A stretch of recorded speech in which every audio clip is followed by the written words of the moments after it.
కాంగ్రెస్ పాలనలో ఎలాంటి అభివృద్ధి జరగలేదని మాజీ మంత్రి హరీష్ రావు విమర్శించారు. 2.5 ఏళ్లలో గజ్వేల్ అభివృద్ధిని ఏమాత్రం పట్టించుకోలేదని ఆయన ఫైర్ అయ్యారు. ఇవాళ గజ్వేల్ మున్సిపల్ ఎన్నికల ప్రచారంలో హరీష్ రావు, ఎమ్మెల్సీ యాదవ్ రెడ్డి, వంటేరు ప్రతాప్ రెడ్డి తదితరులు పాల్గొన్నారు. ఈ సందర్భంగా హరీష్ రావు మాట్లాడుతూ కాంగ్రెస్ పాలనలో గజ్వేల్ రోడ్డుకు గుంతలు కూడా పూడ్చలేదని విమర్శించారు.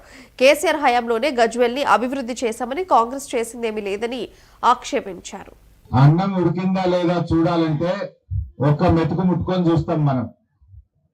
2.5 ఏళ్ల కాంగ్రెస్ పాలన చూసినాక పాలేందో నీళ్ళేందో అర్థమైందా?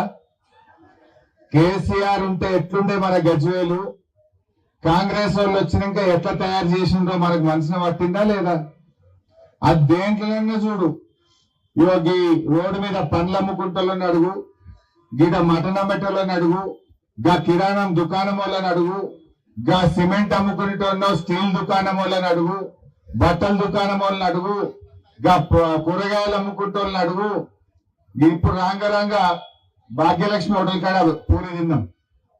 భాగ్యలక్ష్మి అంటుంది కేసీఆర్ ఉండగా రోజు 5,000 అమ్ముతుండే సార్, ఏందో ఏమో కాంగ్రెస్ వచ్చినాక 3,000 కూడా అమ్మలేదు సార్ అన్నది. గిరాకీ కమ్ అయిపోయింది అన్నది. ఇది అందరి మాటనా కాదా? అందరి మాటనా కాదా? నేను ఇంకో మాట అంటున్నా, 2.5 ఏళ్ళ మన గవర్నమెంట్ పోయి కాంగ్రెస్ గవర్నమెంట్ వచ్చి 2.5 ఏళ్ళ ఒక్క యాన్న జానెడు సీసీ రోడ్డు పోసిందా? ఒక మూరేడు మోడీ కట్టిందా? ₹1 పని గజ్వేల్ చేసిందా? రోజు మనల్ని కళ్ళల్లో పెట్టుకున్నారు. అన్ని గజ్వేల్కేనా? అదో గజ్వేలే అవుతుందా అనుకుంటా తిట్టిండు కేసీఆర్ ను. తిట్టలేరా? వాళ్ళేమో కేసీఆర్ మనకు పనిచేసిందని వాళ్ళు తిట్టింది.